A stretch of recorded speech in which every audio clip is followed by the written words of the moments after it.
Olá, Giovana aqui, dando prosseguimento ao capítulo Superando seu Corpo. Vamos lá. Como exemplo prático, digamos que você está dirigindo para o trabalho de manhã e começa a pensar no encontro acalorado que teve uns dias atrás com um colega de trabalho. Ao ter pensamentos associados àquela pessoa e à experiência específica, seu cérebro começa a liberar substâncias químicas que circulam por seu corpo. Muito rapidamente você começa a se sentir exatamente da forma como está pensando. Provavelmente você fica furioso. Seu corpo envia uma mensagem de volta para o cérebro dizendo: é sim, estou me sentindo realmente furioso. Claro que seu cérebro, que se comunica constantemente com o corpo e monitora sua organização química interna, é influenciado pela mudança súbita no modo como você se sente. Como resultado, você começa a pensar de modo diferente. No momento em que você começa a se sentir do modo como pensa, começa a pensar do modo como se sente. Inconscientemente, você reforça o mesmo sentimento ao ter pensamentos contínuos de raiva e frustração, que então fazem você sentir-se ainda mais furioso e frustrado. De fato, seus sentimentos agora controlam seus pensamentos. Agora seu corpo dirige sua mente. Com a continuidade do ciclo, seus pensamentos raivosos produzem mais sinais químicos para o corpo, que ativam as substâncias adrenais associadas aos sentimentos de raiva. Aí você fica enraivecido e agressivo. Você sente o rosto avermelhar, o estômago dá um nó, a cabeça lateja e os músculos começam a se retesar. Quando todos esses sentimentos inflamados inundam o corpo e alteram sua fisiologia, o coquetel químico dispara um conjunto de circuitos no cérebro, fazendo com que você pense igual às emoções. Agora, na privacidade da sua mente, você está xingando seu colega de 10 jeitos diferentes. Indignado, evoca uma ladainha de eventos passados, que validam a incomodação atual. Dá tratos à bola, numa carta relatando todas as reclamações que sempre quis apresentar. Em sua mente, você já encaminhou a carta ao seu chefe antes mesmo de chegar ao trabalho. Sai do carro aturdido, enlouquecido, com vontade de matar. Está aí o modelo ambulante de uma pessoa furiosa. E tudo começou com um único pensamento. Nesse momento, parece impossível pensar maior do que a forma como você se sente. E por isso é tão difícil mudar. O resultado dessa comunicação cíclica entre seu cérebro e seu corpo é que você tende a reagir de forma previsível nesse tipo de situação.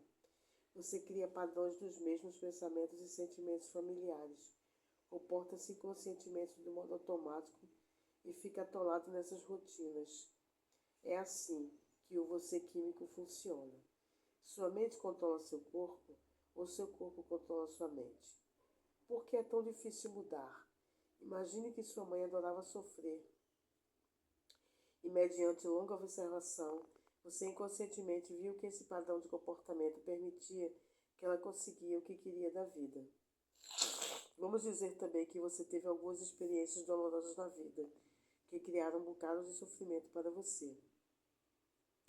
Essas memórias ainda desencadeiam uma reação emocional, centrada em uma pessoa específica, em um local particular, em um determinado período de sua vida. Você pensou bastante no passado e essas memórias de algum modo são fáceis de recordar, até mesmo automáticas. Agora imagine que por mais de 20 anos você praticou pensar e sentir, sentir e pensar em termos de sofrimento. Na realidade, você não precisa mais pensar no evento passado para criar um sentimento. Parece que você não consegue pensar ou agir de nenhuma outra forma, a não ser aquela como sempre se sentiu.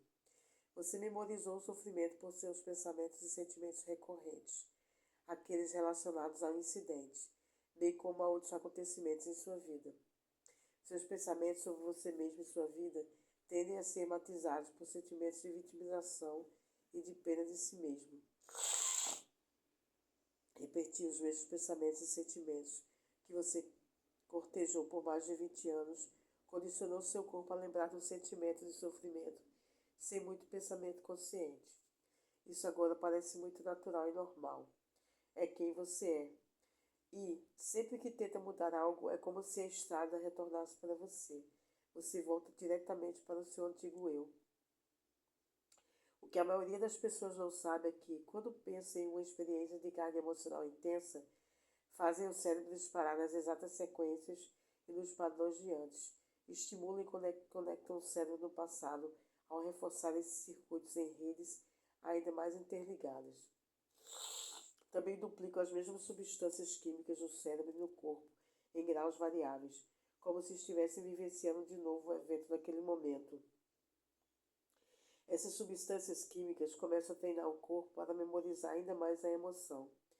Tanto os resultados químicos de pensar e sentir, sentir e pensar, quanto os disparos e conexões dos neurônios, condicionam mente e corpo em um conjunto definido de programas automáticos. Somos capazes de reviver o evento passado várias vezes, talvez milhares de vezes em uma existência. É a repetição inconsciente que treina o corpo para lembrar aquele estado emocional, igual ou melhor do que a mente consciente. Quando o corpo lembra melhor que a mente consciente, ou seja, quando o corpo é a mente, isso é chamado de hábito. Os psicólogos dizem que, quando estamos na metade dos 30 anos, nossa identidade ou personalidade está totalmente formada. Isso significa que aqueles de nós com mais de 35 anos memorizou um conjunto seleto de comportamentos, atitudes, crenças, reações emocionais, hábitos, habilidades, memórias associativas, respostas condicionadas e percepções que agora estão programadas subconscientemente dentro de nós. Esses programas nos governam, pois o corpo se tornou a mente. Isso significa que teremos os mesmos pensamentos, os mesmos sentimentos, reagiremos da mesma maneira, acreditaremos nos mesmos dogmas e perceberemos a realidade do mesmo jeito. Cerca de 95% de quem somos da meia-idade é uma série de programas subconscientes que se tornaram automáticos. Dirigir o carro, escovar os dentes, comer demais quando se está estressado, preocupar-se com o futuro, julgar os amigos, reclamar da vida, culpar os pais, não acreditar em si e insistir em ser cronicamente infeliz, para citar apenas alguns. Muitas vezes apenas parecemos espertos. Uma vez que o corpo se torna mente subconsciente, é fácil ver que nas situações em que o corpo se torna mente, a mente consciente não tem mais muito a ver com o nosso comportamento. No instante em que temos um pensamento, sentimento ou reação, o corpo atua no piloto automático. Prosseguimos de modo inconsciente. Considere, por exemplo, uma mãe dirigindo uma minivan para largar os filhos na escola. Como ela consegue trafegar, beber café, acabar com discussões, tocar a marcha e ajudar o filho a assoar o nariz. Tudo ao mesmo tempo, de um jeito muito parecido com um programa de computador. Essas ações se tornaram funções automáticas que podem rodar muito fluida e rapidamente. O corpo da mãe faz tudo habilmente, porque memorizou como executar todas essas tarefas graças a muitas repetições. Ela não tem mais qualquer pensamento consciente sobre como fazer. São tarefas habituais. Pense nisso. 5% da mente é consciente, lutando contra 95% que rodam programas automáticos subconscientes. Memorizamos um conjunto de comportamentos tão bem que nos tornamos um corpo-mente habitual automático. De fato, quando o corpo memorizou um pensamento, ação ou sentimento a ponto de o corpo ser a mente, quando mente e corpo são um, estamos em um estado de ser a memória de nós mesmos. E se 95% do que somos aos 35 anos é um conjunto de programas involuntários, comportamentos memorizados e reações emocionais habituais, por conseguinte, estamos inconscientes em 95% de nossos dias, apenas parecemos espertos. Nossa! Assim, uma pessoa conscientemente pode querer ser feliz, saudável ou livre, mas a experiência de abrigar sofrimento e um ciclo repetido de reações químicas de dor e pena por 20 anos subconscientemente condicionaram o corpo a um estado habitual. Vivemos presos a hábitos quando não mais estamos cientes do que estamos pensando, fazendo ou sentindo. Ficamos inconscientes. O maior hábito que devemos quebrar é o hábito de ser nós mesmos.